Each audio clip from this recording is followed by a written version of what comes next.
सज्जनों और देवियों, आप लोगों ने सुना होगा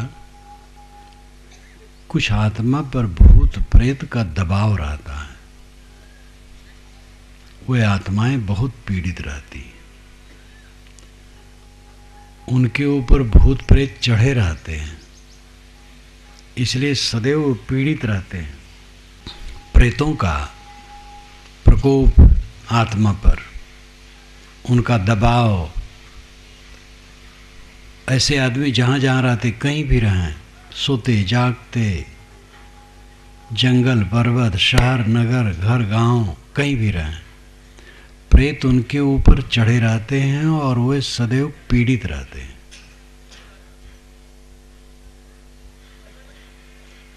भूत प्रेत नाम की कोई चीज नहीं होती है,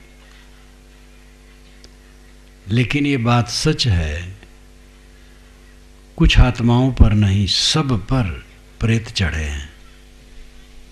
सभी आत्माओं पर प्रेत चढ़े और प्रेतों का दबाव सब आत्माओं पर है। वो प्रेत हैं मानसिक विकार, प्रतिक्रिया, रिएक्शन, काम क्रोध लोभ मोह राग द्वेष चिंता उद्वेग, ये भूत प्रेत हैं। और ये सबको पीसते रहते हैं, सब पर चढ़े हैं, एक दो पर नहीं। कुछ आत्माओं पर प्रेत चढ़े रहते हैं, वो तो भ्रम है, प्रेत होता ही नहीं है, न प्रेत न भूत, ये मानसिक भ्रम है। किंतु ये भ्रम नहीं है कि हर जीव पर मानसिक प्रेत चढ़े रहते हैं। जितने देहधारी हैं, यहाँ मनुष्य की चर्चा है, मनुष्य के अलावा जो प्राणी हैं उनके प्रेत ठंडे रहते हैं। प्रेत यानी मानसिक विकार, उनके मानसिक विकार खास नहीं रहते हैं। गाय गर्भाधान के लिए संयोग करती है साँड़ का, भैंस घोड़ी केवल गर्भाधान के लिए, बाकी नहीं। बानर इत्यादि कुछ लंपट जानवर होते हैं, ज़्यादा जानवर लंपट नहीं होते, केवल गर्भाधान के लिए। और सांसारिक हानि लाभ की चिंता उनको नहीं होती है। कुत्तों को देखो, आवारे कुत्ते पड़े हैं सड़क में, क्या पाते हैं? कभी कहीं पा गए कुछ और धूल में पड़े सोते रहते हैं। आसपास से कोई निकलता है तो आँख खोल के देख लेते हैं, फिर बंद कर लेते हैं, मालूम होता बादशाह हैं। बड़े बड़े शहरों में देखो, बीच सड़क में गाय बैठी, आँख मूंदे पागुर मार रही, दोनों तरफ से मोटर गाड़ी साइकिलें मोटरसाइकिलें जा रही हैं धू धू करके, और वो बीच में आँख मूंदे बैठी पागुर मार रही। कोई मानसिक टेंशन नहीं। हाई ब्लड प्रेशर किसी बैल घोड़ा को नहीं होता, किसी जानवर को नहीं होता। तो मानसिक विकार अन्य प्राणियों में बहुत कम होता है। चिंता, बस पेट भर गया, पेट भरने के लिए भी चिंता नहीं करते हैं, खोज करते हैं। पशु चरते हैं, पक्षी चुगते हैं, चिंता नहीं करते हैं और उनका काम बन जाता है। उनका प्रजनन भी सरल और बच्चों का पालन पोषण भी सरल, और थोड़े दिन में छुट्टा। बच्चे कहीं हैं, मादा कहीं है। बैल तो जानता ही नहीं है कि मेरा कोई बच्चा है, गाय जानती है, दूध पिलाती है, दूध छूट गया, बस बच्चे से कोई मतलब नहीं। और बच्चा कहीं है, गाय कहीं है, उसको होश भी नहीं शायद ना आता होगा कोई मेरा बच्चा है। और आदमी बच्चे के बच्चे हो जाते हैं तब भी चिंता, बच्चे की चिंता थी, अब बच्चे के बच्चे की चिंता है। और जीता रहे तो 10-20 पीढ़ी तक चिंता करता रहे। ये मनुष्य को प्रेत बाधा बहुत है। कौन सा प्रेत? मन का विकार। मैंने आपसे कहा भूत प्रेत नाम का कोई जानवर नहीं होता है। भूत प्रेत की कल्पना जंगली युग से आरंभ हुई। उस जमाने में कोई शासन नहीं था, कोई राजा नहीं था। एक गांव यहाँ है और 150 लोग यहाँ बसते हैं 10-20 घरों में, और दूसरा गांव धमतरिया और उससे दूर है। इधर पलारी से भी और दूर एक गांव है, कहीं 2 कोस पर, कहीं 4 कोस पर, कहीं 6 कोस पर एक गांव, और चारों तरफ जंगल। और वहाँ अपना कहीं वन्य धान्य यानी बन के अन्न जो सहज उत्पन्न हो जाते थे, और फल और मांस बस खा पी लिए, झोपड़ी बना के रह रहे हैं। धीरे धीरे कमाने लगे, संपत्ति बढ़ने लगी। तो एक जबरदस्त ग्रुप है जिसने अंदाजा कि इस ग्रुप को लूटा जाए तो इतना धन मिलेगा, तो वहाँ से उठे और आए, यहाँ सबको काट दिए और सब लूट के चले गए। लेकिन जो काटे उनके मन में ये सवाल रहा कि जिसको मैंने काटा है वो मुझे काट रहा है। ये स्वाभाविक है, एक्शन टू रिएक्शन, एक्शन के बाद रिएक्शन होती है, क्रिया की प्रतिक्रिया। और फिर उधर से जब निकले तो लगा कि वो हमारे पीछे पड़े हैं, तो मर चुके हैं, लेकिन अपने मन का भूत खड़ा हुआ। यहीं से भूत प्रेत की कल्पना शुरू हुई। मर जाने के बाद जीव शरीर छोड़ के चला जाता है। मर जाने के बाद जीव के साथ सूक्ष्म शरीर रहता है और उसमें देह धराने की शक्ति रहती है और कुछ करने की शक्ति नहीं रहती। वो हाथी बन जाए, घोड़ा बन जाए, किसी को मार दे, किसी को धन दे दे, ऐसा कुछ नहीं होता है। लेकिन लोग कल्पना कर लिए कि आदमी मर जाता है और वह आदमी जो पेड़ से गिर के मरे हैं, पानी में डूब के मरे हैं, आग में जल के मरे हैं, या बहुत गलत काम करके मरे, वो प्रेत हो जाते हैं। ऐसी कल्पना लोग कर लेते हैं और प्रेत हो जाते हैं। तो प्रेत की योनि जो होती है वो वायव्य होती है, वायु की तरह। और प्रेत चाहते हैं वैसा शरीर धारण कर लेते हैं। भैंसा बन गए, घोड़ा बन गए, बिल्ली बन गए, शून्य हो गए, और वह जिसको चाहते हैं सताते हैं। ये कल्पना है। ऐसा कोई जानवर भूत प्रेत नहीं है जो ऐसा करता हो। सूक्ष्म शरीर में देह धराने के अलावा अन्य शक्ति नहीं है, और देह धराने की प्रक्रिया सृष्टि में जैसे है वैसे देह होती है।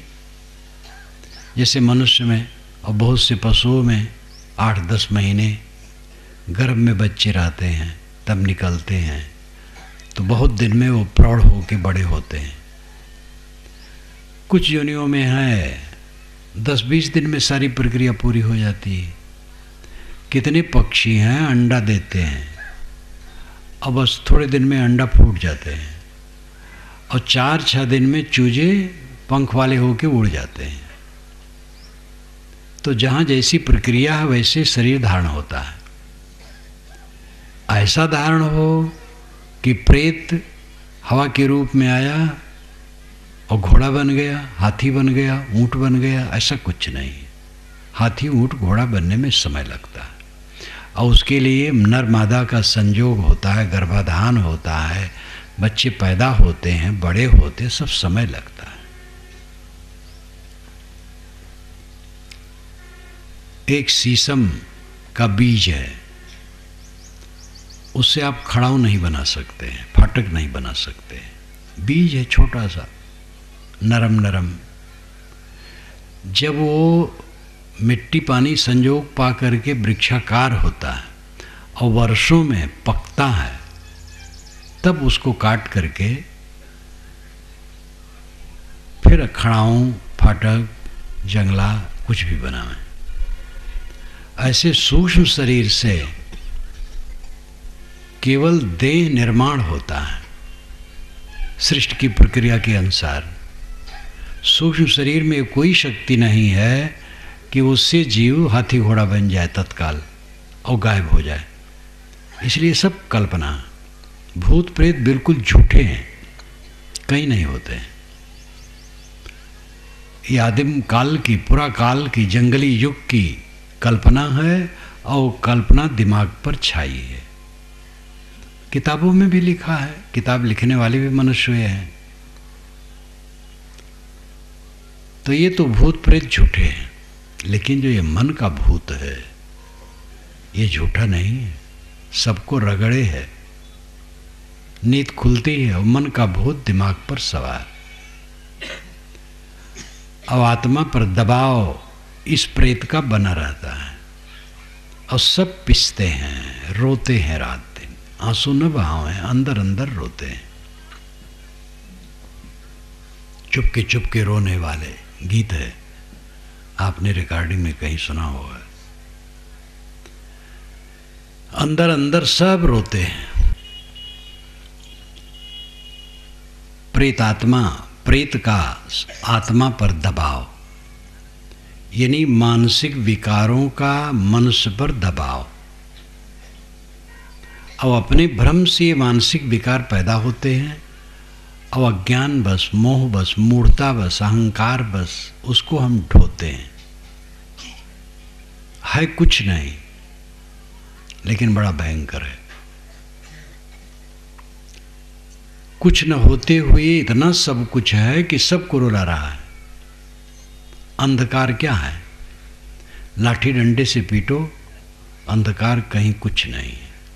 पकड़ना चाहो कहीं कुछ नहीं है, लेकिन घोर अंधकार में अपना हाथ भी नहीं दिखता है।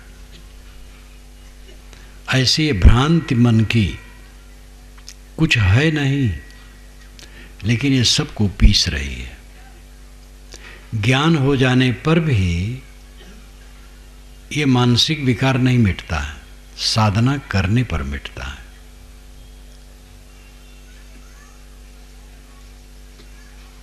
ज्ञान हो जाना जान भर लेना है। जब साधना की जाएगी तब वो विकार मिटेगा। और साधना लोग नहीं करते हैं, इसलिए जानकार लोग भी कहते महाराज क्या करें, मन में शांति नहीं मिलती है। ये मानसिक भूत प्रेत समाधि में समाप्त होते हैं, पूरी समाधि में समाप्त होते हैं। ध्यान समाधि, जब पूर्ण समाधि लगती है, मन निर्विकल्प हो जाता है, शून्य, संकल्प शून्य, तब ये भूत प्रेत, मन के भूत प्रेत समाप्त हो जाते हैं।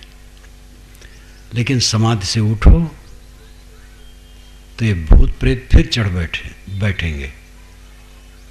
इसलिए ऐसा अभ्यास करो कि समाधि के बाद भी समाधि का असर हरदम बना रहे। हरदम कोई समाधि में तो नहीं बैठेगा। खाना है, पीना है, नहाना है, धोना है, काम धंधा करना है, व्यवहार बर्ताव करना है, तो हरदम समाधि में कोई कहाँ तक बैठा रहेगा। लेकिन जब साधना अखंड रूप से चलने लगती है तो उसकी एक धारा हो जाती है। जितना उसमें प्रवेश करो उतना उसका मर्म समझ में आता है और फिर वो थोथा लगता है। जो मन आपको रात दिन रगड़ रहा है वो मन शून्य हो जाता है। अपने पर हंसी आती है कि किन वाहियात बातों को लेकर मैं रो रहा हूँ। कौन यहाँ दुश्मन है, कौन अपना है, कौन पराया है। बचपन से आज तक कितने संबंध हुए हैं, कितने लोग मिले हैं, कौन रहा है, लेखा जोखा इसका हम नहीं कर सकते हैं। बचपन से बड़े सुंदर सुंदर लोग मिले, सुशील, सुंदर, समर्पित, क्रूर, क्रोधी, विद्वेषी, अच्छे और बुरे, हर प्रकार के मिले, और कोई रहा नहीं, मिला और छुटा। ट्रेन पर आप बैठते हैं, जब गाड़ी चलती है, दोनों तरफ गांव, नगर, सड़कें, ट्रकें, मनुष्य, पशु पक्षी, नदी नाले, बहुत कुछ मिलते हैं और सब भागते चले जाते हैं। जीवन की कथा यही है, पूरे जीवन में जो कुछ मिलता है भागता चला जाता है। कणों का प्रवाह, चारों तरफ कणों का प्रवाह है, सब तरफ सब कुछ हरदम भागता है। अब हम उसको पकड़ते हैं, इसीलिए भूत प्रेत हमारे दिमाग पर चढ़ता है। पकड़ना छोड़ दें तो भूत प्रेत नहीं चढ़ेगा। भूत प्रेत मानसिक विकार, यही भूत प्रेत है, और भूत प्रेत तो होते नहीं। मन के विकारों को हमने गढ़ के बनाया है अपने अहंकार बस। जैसे किसी ने हमें कुछ कह दिया तो इसको लेकर के मन हरदम उधेड़बुन में पड़ा रहता है। उसने कह दिया, वो हमसे छोटा और हमें कह दिया, या हमसे बड़ा है कह दिया, यह हमारे बराबर है कह दिया। सब तरफ से प्रतिक्रिया होती है। अपना अहंकार, अगर हमने कुछ गलत किया तो ग्लान करके गलत छोड़ दे, और दूसरे ने कहा तो हमारी जिम्मेदारी ही नहीं है। छोटा बड़ा मध्यस्थ कोई कह दिया हो तो उसका दोष उसके ऊपर है, हमें उसकी क्या चिंता है। लेकिन अपने नाम रूप में मोह होने से आदमी दुखी होता है। ये शरीर क्या है? चाम का पुतला। इसका आरंभ होता है थोड़े से कण का, पानी के बुदबुदे से, और फिर छोटा सा दाना बनता है, फिर बढ़ता है, फिर एक लोथड़ा बन जाता है, फिर उसमें अंगों का विकास होने लगता है, और बनते बनते पूरा आकार आ जाता है। पेशाब का एक कतरा है ये शरीर, एक अंश है छोटा सा, और बढ़ करके स्थूल ये लाश बन गई है। इस लाश में इतना मोह, लिबलिबा लाश, पसीना और रक्त से लिबलिबा है। हड्डी की झोपड़ी अंदर में है, नसों का जाल है, रक्त का बहन है, टट्टी पेशाब की थैली लटकी है अंदर। कितना बीभत्स, कितना घृणित। और काम क्रोध लोभ मोह शैतान इसमें उछल कूद कर रहे हैं। कौन सी प्रिय वस्तु है इसमें? इसको कोई कुछ कह दिया, क्यों व्याकुल हो? कहने दो। कहना सुनना सब झूठ हो जाता है। यहाँ जो बुजुर्ग बैठे हैं वे सोचें कि 50 बरस के पहले उनके जीवन में जो कहना सुनना रहा आज कहाँ है? आज वाला कहाँ रहेगा? रात दिन सब भाग रहा है, सब भाग रहा है। विवेक जागृत करो, खूब अध्ययन करो, सत्संग करो, साधना करो, ये मन के भूत प्रेत को मिटाओ। मैंने आपसे कहा था कि लोग कहते हैं अमुक आत्मा पर भूत प्रेत का बाधा बहुत है, और उस भूत प्रेत का दबाव उस आत्मा पर रात दिन पड़ता है, इसलिए बहुत दुखी है। ये भ्रम है। लेकिन जिस भूत प्रेत को मैं कहता हूं वो सब पर है। वो है मानसिक विकार, मन का मैल, सब पर है, कोई बचा नहीं। साधु संत इसी को ठीक करने के लिए ज़्यादा कमर कस लिए हैं, लेकिन करें तब। खाली कपड़ा पहन लेने से काम नहीं होगा। नखरा बनाए राम ना मिले, कपड़ा पहन लेने से वो दशा नहीं आएगी, करना पड़ेगा। अपने मन के भूत को सब झाड़ो। आप क्यों दुखी हो? मन के भूत के कारण, लड़के के कारण नहीं। लड़का ने ऐसा कह दिया, अब हौल हौल करके मन में वही आ रहा है। साल भर के पहले कहा था, अब आज भी मन पीड़ित है। इस रोग को कौन मिटाएगा? पत्नी ने कह दिया, पुत्र ने कह दिया, पति ने कह दिया, भाई ने कह दिया, पिता ने कह दिया, गुरु ने कह दिया, शिष्य ने कह दिया, पड़ोसी ने कह दिया, समधी ने कह दिया। जिसके मन में जो होगा कह देगा। सबके अंदर में तो शैतान भरा है, सब मदिरा पी करके डाउन है। जो पानी की मदिरा है उसका नशा थोड़े समय में उतर जाता है, और जिस मदिरा को हम सब देहधारी पिए हैं, ये मदिरा का नशा कभी उतरता नहीं है, बस थोड़ा सा अप डाउन होता है। थोड़ा ठंडा हो गया, थोड़ा उग्र हो गया, लेकिन ये नशा सब समय रहता है। और इस नशा को मारने ही से ख़त्म होगा, अपने से ख़त्म नहीं होगा। जन्म जन्मांतर से मदिरा पी पी करके हमने खूब नशा जमा कर लिया है। अहंकार, शरीर का अहंकार, नाम का अहंकार, जाति वर्ण का अहंकार, पद प्रतिष्ठा का अहंकार, धन ऐश्वर्य का अहंकार, पूजता प्रतिष्ठा का अहंकार। नाम कहाँ तक लिया जाए? जिन जिन से हम अपने को जोड़ते वो सब का अहंकार, और ये सब की शराब पी करके बदहोश हैं, सब शराब से डाउन है। ऐसी स्थिति में किसी के मुख से कुछ निकल जाए, क्यों पीड़ित हो? दया करो। सब तो शराब पी के डाउन है, कुछ निकल गया, निकल गया, क्या बड़ी बात हो गई? मारपीट नहीं हुई, यही कुशल हुआ। अगर कोई पीट भी दे, सह लो। आप कहोगे महाराज कितना सहें? कोई पीटता रहे तो हम कब तक सहेंगे?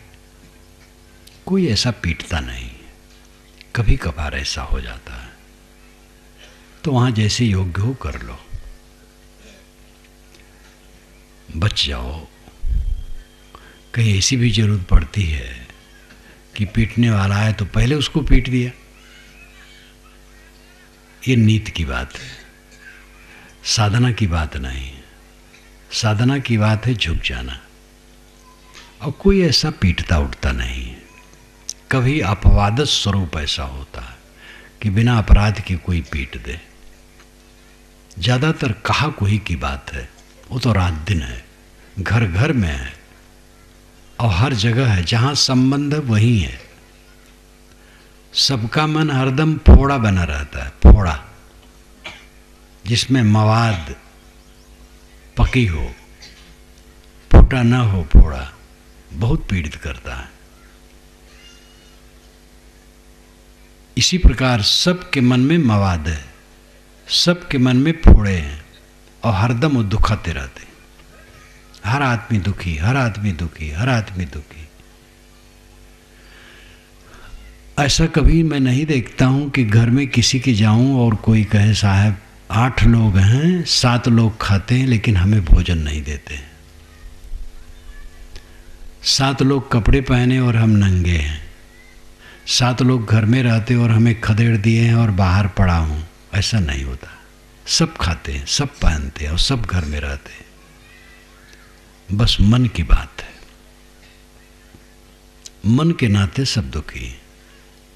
और इस मन को पहचानोगे नहीं, रगड़ोगे नहीं, विनयी नहीं होगे, अध्ययन मनन चिंतन ध्यान नहीं करोगे, अपने मन के दृष्टा नहीं बनोगे, और उसको चंदन की तरह घिसोगे नहीं, तो शीतल कभी नहीं हो सकते हो। कोई भगवान आपका उद्धार करने वाला नहीं है। अगर भगवान कहीं होगा अब आपका उद्धार करता तो अब तक हो गया होता। आज तक आपका उद्धार नहीं हुआ। गुरु महाराज सामने हैं, संत सामने हैं, लेकिन वे भी केवल रास्ता बताएंगे। आपको खुद अपना उद्धार करना पड़ेगा। भगवान तो काल्पनिक है, ईश्वर, भगवान, परमात्मा आत्मा से अलग कहीं माना जाता, वो काल्पनिक है। वो उद्धार आपका कर नहीं सकता है। और गुरु संत हैं, वह प्रत्यक्ष हैं, लेकिन वो केवल रास्ता बताएंगे। अपने मन के दृष्टा आप हैं। आपके मन के अंदर में क्या क्या है आप जानते हैं, और उसको ठीक करने की शक्ति आप में ही है। हम अपने मन को ठीक करेंगे, आप अपने मन को ठीक कीजिए, यही चारा है। सब अपने अपने मन के दृष्टा हैं। अपने मन को पहचानो, ता मन को चिन्हो मोरे भाई, तन छूटे मन कहाँ समाई। मन पर कबीर साहब ने बहुत कहा, पानी ते अति पातला, धुआं ते अति झीन, पौनो ते उतावला, दोस्त कबीरन कीन। पानी से बहुत पतला, धुआं से बहुत झीन, पवन से बहुत उतावला, ऐसा मन, उसी से सब लोग दोस्ती किए हैं। क्यों दुखी हैं? अपने मन के कारण। मन अज्ञानी है, बेसमझ है, अविवेकी है, इसलिए दुखी है। सुखी होने का रास्ता क्या है? अपने मन को ठीक कर लेना। समझ पाना बड़ा मुश्किल है, परत पर परत भ्रांतियां भरी हैं। एक परत को उधेड़ करके समझ जाओ तो लगता बेड़ा पार हो गया, लेकिन नीचे से और परत निकलती है, उसमें और भ्रांतियां, फिर और उखाड़ते जाओ सब परत, तो लगता है अभी और दुख आ गया, और दुख आ गया, लेकिन करते जाओ सब दुख मिट जाएगा। है केवल धुआं का धरारा नाम लाट।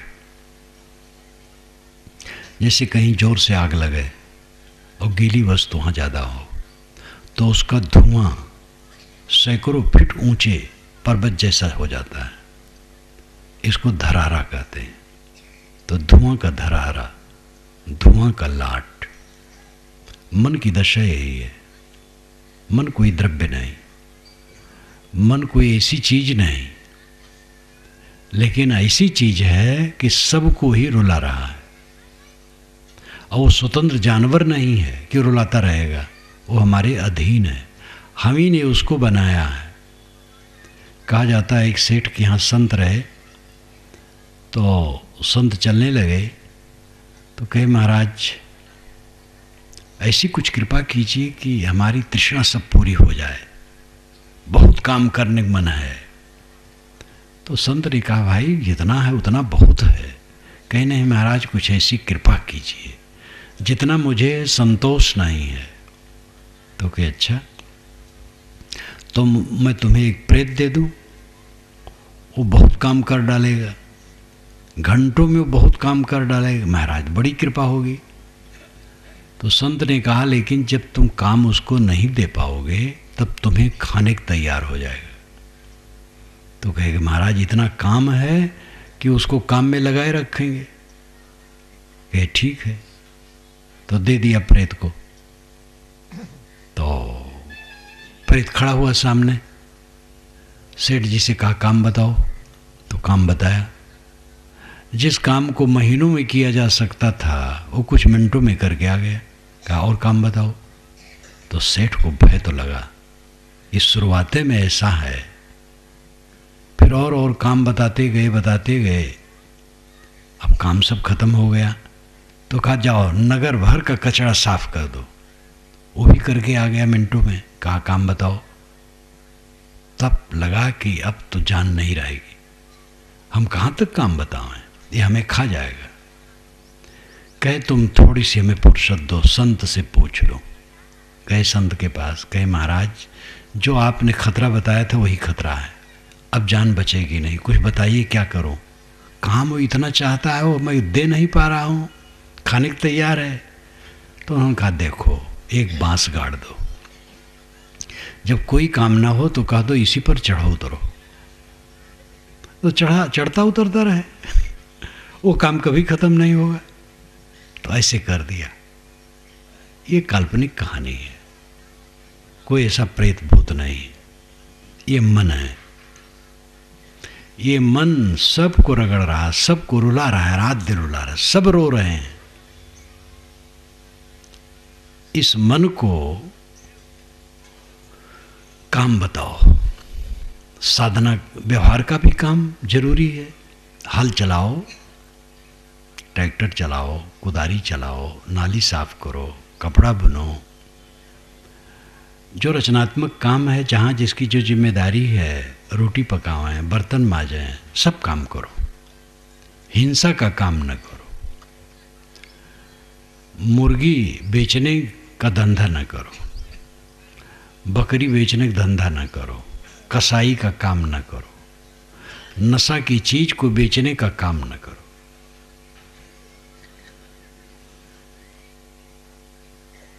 रचनात्मक काम करो, अध्ययन करो, ध्यान करो, चिंतन करो, ये भी करो।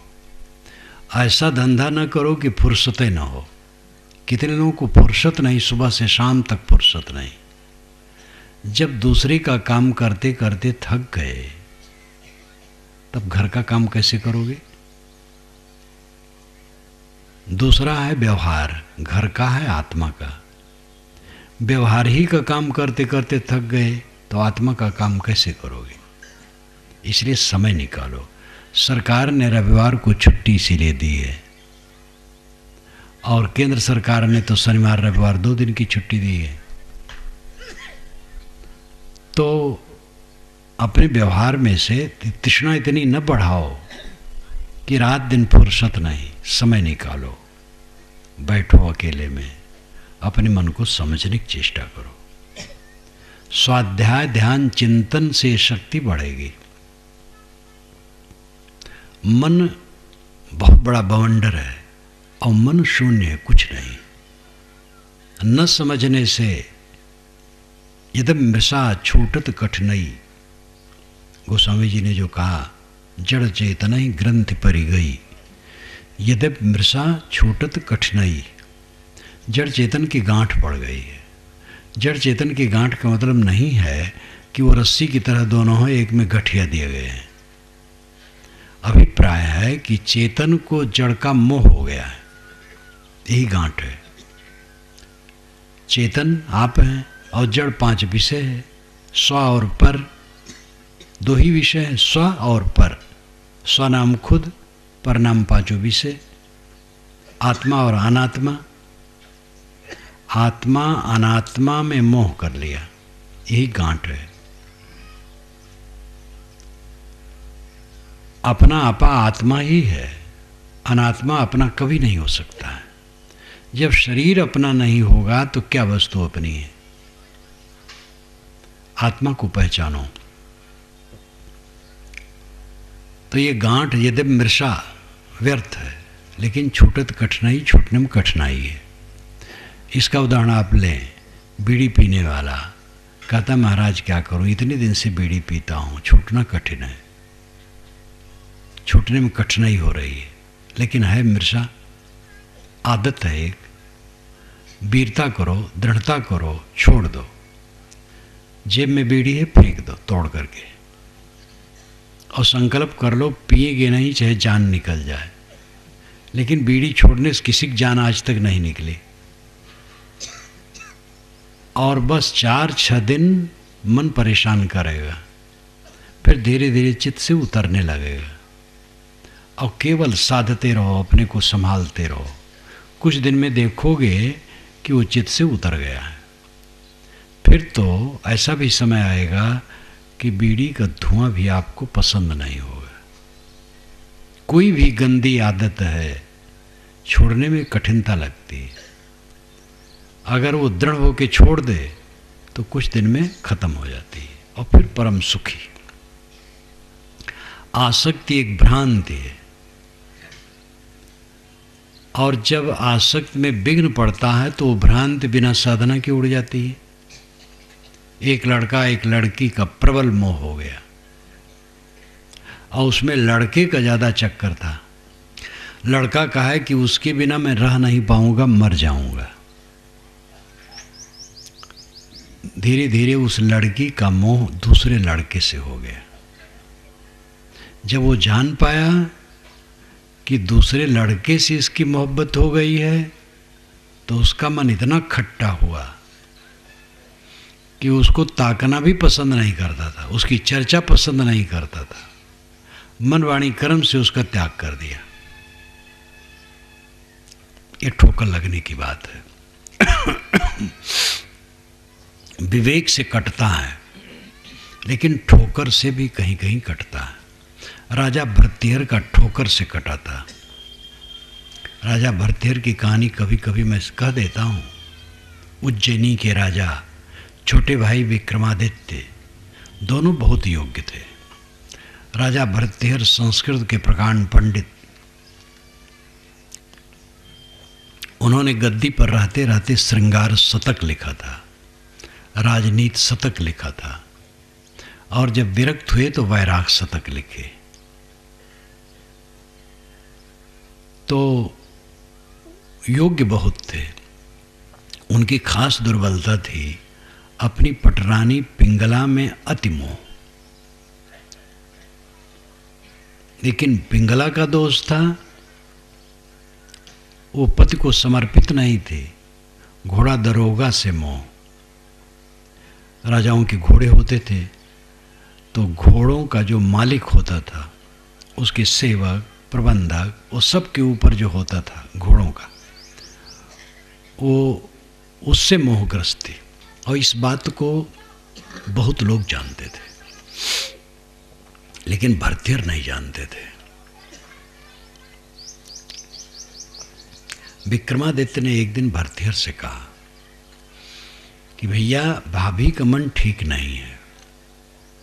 बताया तो भरतहर को बड़ी चोट लगी और उनको चाहिए था उसका अनुसंधान करना और चिकित्सा करना, लेकिन वो मोह बस पिंगला ही से जाके कहती है। पिंगला भड़क गई और कही कुछ नहीं, विक्रमादित्य भ्रष्ट है, अपनी भ्रष्टता को छिपाने के लिए मुझे भ्रष्ट कह रही है। और पिंगला के हाथ में राज की बागडोर थी। पिंगला जो कहती थी राजा वही करता था। तो पिंगला ने कहा वो मुझे ईर्ष्या करता है और मुझे बदनाम करना चाहता है, थोड़े दिन में पता चल जाएगा आपको, संतोष कीजिए। चक्कर में डाला पिंगला ने और फिर इधर षड्यंत्र करना शुरू किया। नगर के सेठ को बुलाया और कहा कि तुम ऑब्जेक्शन लगाओ विक्रमादित्य पर, ये तुम्हारी बहू को चाहते हैं। सेठ ने कहा हुजूर इतने सज्जन हैं विक्रमादित्य, जिनको सपने में जिसका भास नहीं, मैं कैसे ऐसा कहूँ? तो कहे देखो नहीं कहोगे तो तुम्हारे परिवार सहित तुम्हारा सबका मैं वध करवा दूंगी। तो कांप गया। और पहले राजकाज ऐसे होता था, आजकल नेता ऐसा नहीं कर सकता है, और नेता कहीं किया तो उसका बहुत बड़ा बाउंडर होता है। तो वो कांप गया और उसने ऑब्जेक्शन किया। तब भरतहर के सामने आया। पिंगला ने कहा देखा कितना भ्रष्ट है विक्रमादित्य।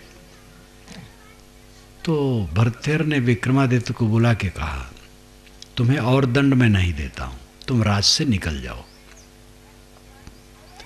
विक्रमादित्य ने कहा भैया मैं निकल जाऊंगा, लेकिन इसको लेकर के आपको किसी दिन रोना पड़ेगा, क्योंकि मैं सच हूं। चले गए हो। कुछ दिनों के बाद एक ब्राह्मण एक फल लाया, अच्छा फल, मीठा। भरतहर को दिया, भरतहर ने उसको दान दिया। हर व्यक्ति की ये भावना होती है कि प्रिय वस्तु प्रीतम को दी जाए। अगर कोई हमारा प्रियतम है, प्रिय, प्रियतर, प्रियतम, प्रिय प्यारा, प्रियतर बहुत प्यारा, प्रियतम सर्वाधिक प्यारा, हर प्रिय वस्तु को व्यक्ति अपने प्रियतम की सेवा में देना चाहता है। और उसकी प्रियतमा पिंगला थी, तो फल लेके पहुंच गया पिंगला के पास, कहा इसको तुम खाओ। पिंगला ने कहा मैं स्नान करके खाऊंगी, किसी ब्राह्मण का दिया हुआ पुनीत फल है। वो चला आया, उसने सोचा ये तो मेरे यार घोड़ा दरोगा लायक है। घोड़ा दरोगा को बुलाया, दिया। घोड़ा दरोगा पिंगला में जितना आसक्त था उतना नगर वधु में आसक्त था, उससे ज़्यादा। फल लेकर के नगर वधु के पास पहुंच गया। नगर वधु यानी वेश्या, उसको दिया। घोड़ा दरोगा तो चला आया। वेश्या ने सोचा है तो राजा लायक है, वो फल राजा के पास ले आई। राजा ने कहा तू कहाँ पाई, तो बताना पड़ा।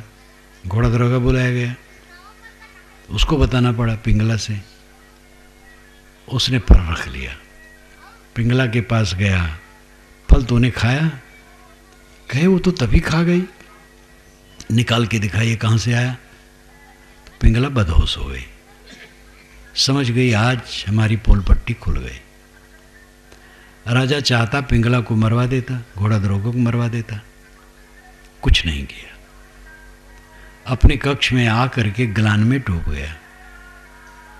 विक्रमादित्य के विषय में पता लगाया तो निर्दोष थे। विक्रमादित्य के लिए राजा रोया, मंत्रियों से कहा विक्रमादित्य को जहां हो खोज के लाओ, उसको गद्दी बैठाओ। अब मैं एक दिन भी गद्दी पर नहीं रह सकता। विरक्त हो गए। वहीं पर उन्होंने यह श्लोक कहा, याम चिंतयामि सततम मयि सा विरक्ता सापन्यमिच्छति जने सजनो अन्य सक्ता अस्मत्कृते परितुष्यति काचिदन्या धिक्ताम चा तम चा मदनम चा इमाम चा माम चा। याम चिंतयामि सततम, जिसका मैं निरंतर चिंतन करता हूँ, मैं सा विरक्ता हूँ, मुझसे विरक्त है। मैं पिंगला को रात दिन जपता हूँ और पिंगला मुझसे विरक्त है, घोड़ा दरोगा में फंसी है। याम चिंतयामि सततम मयि सा विरक्ता सापन्यमिच्छति जने सजनो अन्य सक्ता। सा अपि, वह भी अन्य सक्ता, दूसरे में आ सकता है, यानी घोड़ा दरोगा वेश्या में आ सकता है। इसलिए धिक ताम चा तम चा मदनम चा इमाम चा माम चा। उसको धिक्कार, उसको धिक्कार, उसको धिक्कार, मेरे को धिक्कार, काम कीड़ा को धिक्कार। फिर उन्होंने कहा भोगे रोग भयम कुले च्युत भयम वित्ते नृपालाद भयम माने दैन भयम बलेरि भयम रूपे जुराया भयम शास्त्रे वादि भयम गुणे खल भयम काये कृतांताद भयम सर्वम वस्तु भयान्वितम भूणाम वैराग्यम एवा भयम। भोग में रोग का भय, जवानी में बुढ़ापा का भय, धन में राजा चोर इत्यादि का भय है, और सब भय से भरा है। निर्भय वैराग पद है, तो ठोकर से उनको वैराग लगा। लेकिन फिर मेधावी पुरुष थे, विवेक जग गया, अखंड वैरागवान पुरुष हुए। उनका वैराग शतक ग्रंथ बहुत महत्वपूर्ण है, संस्कृत श्लोकों में है। ठोकर लगने पर भी ये अंधकार टूटता है, लेकिन टूट करके फिर जुट जाता है। किसी का विवेक जग जाए भरथेर की तरह तो एकदम टूट जाता है। विवेक से ही तोड़ना चाहिए। सबके ऊपर मानसिक विकारों के भूत प्रेत लगे हैं और उसके दाब में सब हैं। जो हम चिंता करते हैं, क्यों? यही मानसिक विकारों का दाब। जो हम प्रतिक्रिया में पड़ते हैं, क्यों? अच्छा बुरा जो हुआ सो हुआ, आवाज से बुरा न करो। आपका काम है बुरा न सोचो, बुरा न बोलो, बुरा न करो। आपके लिए कोई बुरा कह दिया, उसकी जिम्मेदारी है, वो जाने। आप दुखी क्यों होते हो? उसके बुरा कहने से बहुत लोग आपको बुरा मान लेंगे, मान लेने दो। बड़े बड़े पुरुष बुरा कहे गए हैं, जीवन मुक्त पुरुषों को गाली दी गई है। गाली ही नहीं दी गई, गाली लिख के छपाई गई है और प्रचार किया गया है और डंडे भी पड़े हैं। अनेक प्रकार के संकट जीवन मुक्तों पर आए हैं। ईर्ष्यावश, द्वेषवश उनको तकलीफ दिए हैं। महावीर स्वामी को पीट करके कुएं में डाल दिया, ऐसा अनाड़ी आदमी, और बेचारे कुछ नहीं, शान। सुबह जब लोग देखे निकाले, उन्होंने कहा नहीं, मेरा कर्म फल भोग है। जो कल्याण की दृष्टि से तथ्य है वो यह है कि अपने ऊपर जो दुख आवे अपना कर्मफल भोग समझे। अगर प्रतिक्रिया करता है तो फिर कर्म उत्पन्न होगा। कर्म से ही हम बंधे हैं और दुख भोग रहे हैं जगन नगर में देह धर धर कर। अपने पर जितना दुख आवे अपना कर्म फल भोग समझ करके निर्विकार भाव से सह ले तो कर्म बंधन कटेगा, और प्रतिक्रिया करेगा तो फिर कर्म बंधन बनेगा। किसी ने हमें गाली दी और हम भी गाली दिए, ईर्ष्या द्वेष करते, उससे बैर बांधते हैं तो फिर हमारा कर्म बंधन बन रहा है। किसी ने हमें गाली दी, हमने सह लिया निर्विकार भाव से, तो कर्म बंधन हमारा कटेगा। कर्म सिद्धांत ये बताता है कि अपने ऊपर जो आवे निर्विकार भाव से सह लो और प्रतिक्रिया में न पड़ो, और जहां प्रतिक्रिया में पड़े फिर कर्म बंधन बनना शुरू। इसीलिए साधना का अर्थ है सहन। सह लेना सबसे बड़ी साधना है। खोद खाद धरती सह काट कूट बन रहा है, कटुक वचन साधु सह और से सहा न जाए। तो साधु कौन है? जो कटु वचन सह ले। धोती कुर्ते में है, शर्ट पैंट में है, साड़ी ब्लाउज में है, अचला लंगोटी में है, किसी वेश में है, जो सह ले वही साधु है। सहना ही धर्म है, सहना ही उपासना है, सहना ही त्याग तप है। जो सह लेता है, निर्विकार भाव से रहता है, उसका कर्म बंधन कटता है, और जो प्रतिक्रिया शुरू करता है तो फिर कर्म बंधन बनता है। अहंकार में पड़ करके प्रतिक्रिया ही में तो अनादि काल से हम जलते आए हैं। अब इस जीवन में एक संकल्प कर लिया जाए कि इस जीवन में हम प्रतिक्रिया में नहीं पड़ेंगे। ये तो पानी का बुलबुला है, शरीर आजकल में खो जाएगा, धरा इसमें क्या है? धुआं का धरा रहा, क्षण में मिट जाने वाला। तो थोड़ा सा जो समय है प्रतिक्रिया रहित होकर के जीने का शौक करो। पत्नी ने कुछ कह दिया सह लो, पत्नी कुछ कह दिया सह लो, किसी ने भी कुछ कह दिया सह लो। स्वयं कटु न कहो, दूसरे की बात सह लो। एक काम करो खाली इतना, देखोगे जीवन अमृत हो जाएगा। लोग कहते महाराज कितना सहें? मैं कहता हूं जितना लोग सहावें। ये कल्याण की बात है, नीत की बात नहीं। नीत में पंचायत है, मुकदमा है, मारपीट वहाँ भी मान्य नहीं है।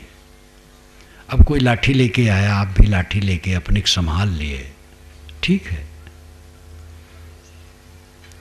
परंतु साधना की दृष्टि से सहना ही है। संसार में नीति भी है और नीति की जरूरत है, पुलिस की जरूरत है, दंड की जरूरत है, पंचायत की जरूरत है। पंचायत में जो निर्णय होता है उसको स्वीकारना जरूरत है, और ये सब की आवश्यकता है। इसका मैं खंडन नहीं करता हूँ। एक दिन कानून उठा लिया जाए,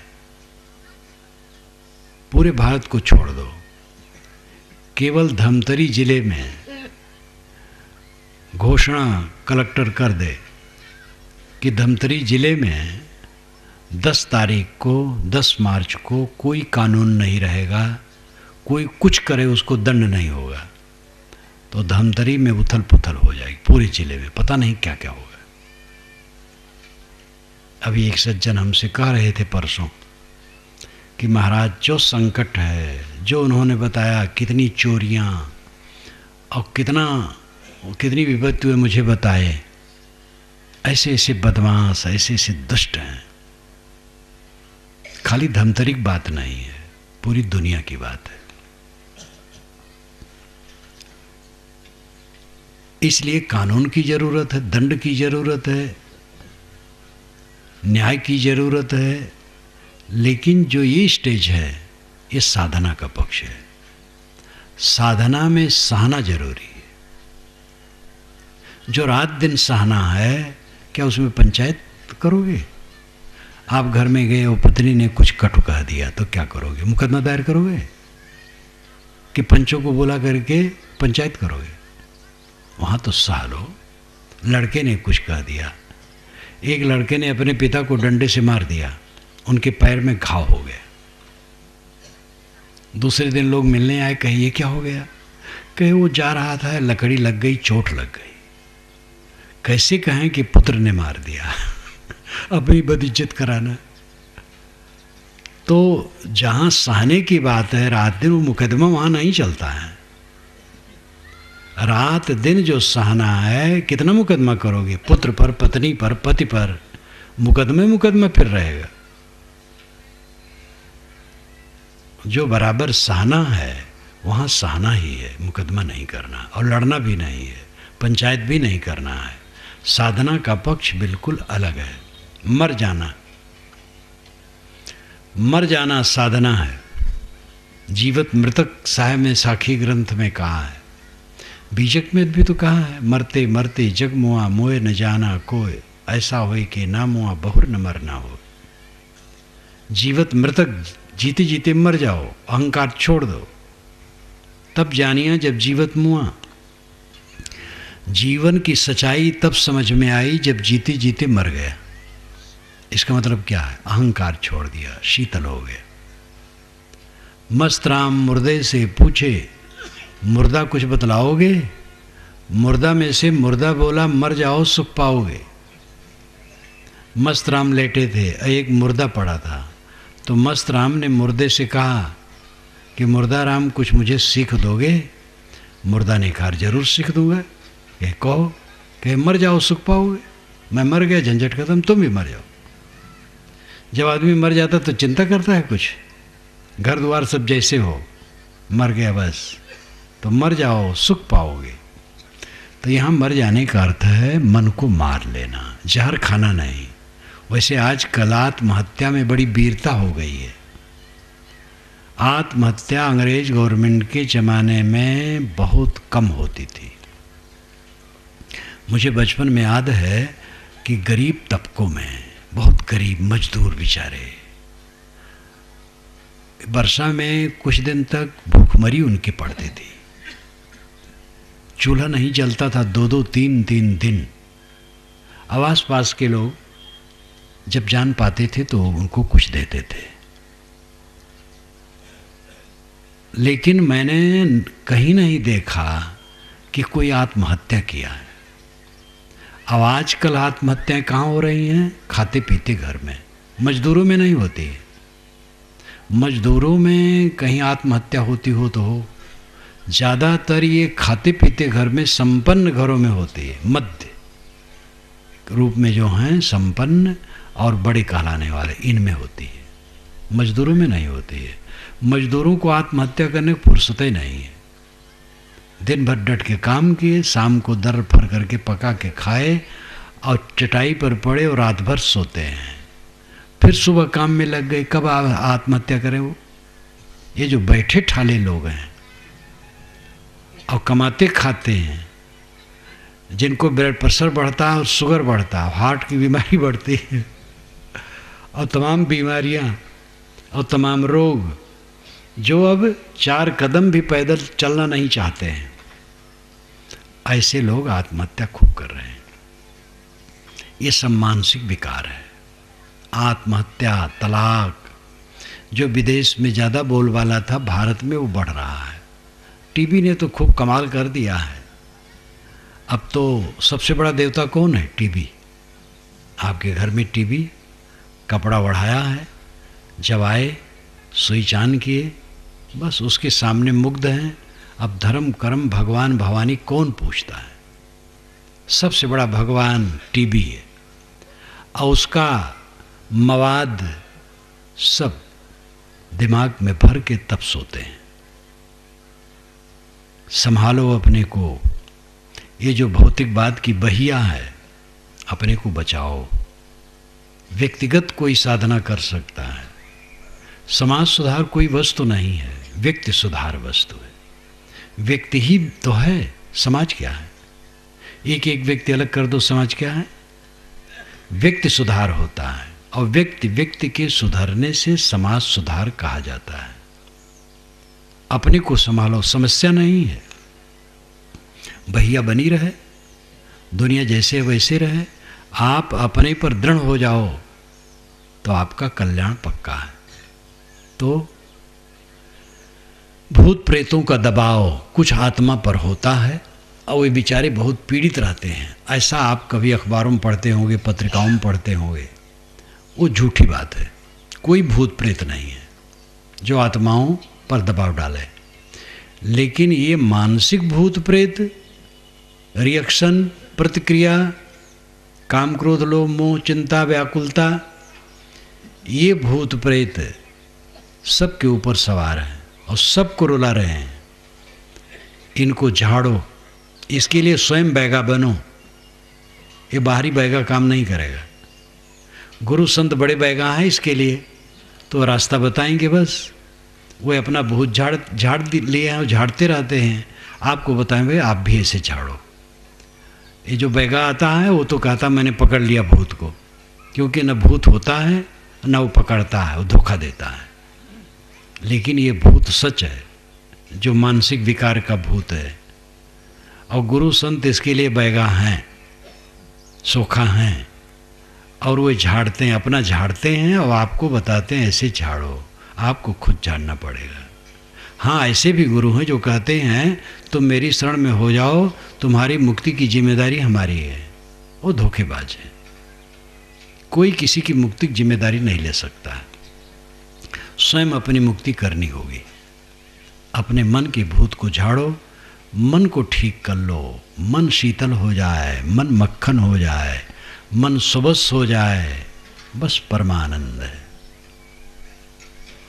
बोलिए सद्गुरुदेव की जय। अभी हम